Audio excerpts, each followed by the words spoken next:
The psychology of creativity. Creativity is not talent. It is survival.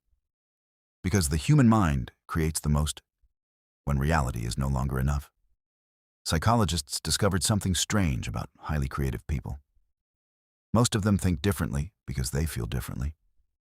They notice details others ignore, patterns others miss, emotions others suppress.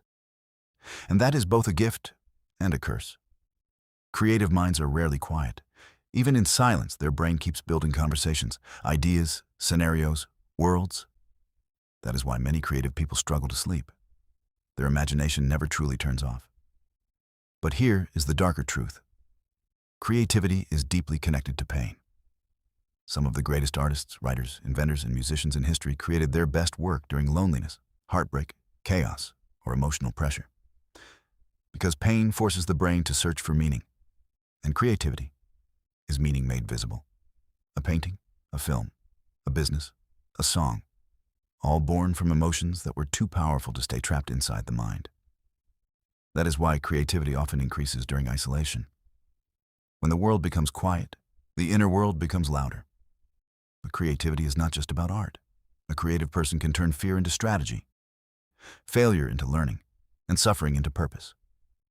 Their brain constantly asks one question: what if there's another way?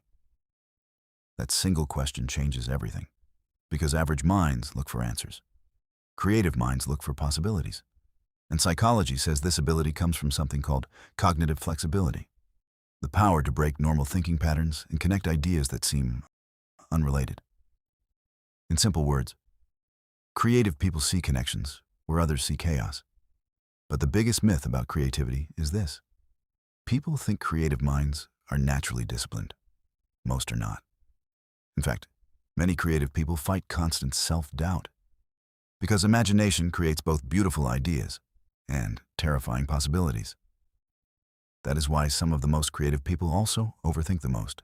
Their mind can imagine success, but it can also imagine failure in perfect detail. And maybe that is the real psychology of creativity. It is not the ability to create something from nothing. It is the ability to see something before the rest of the world sees it.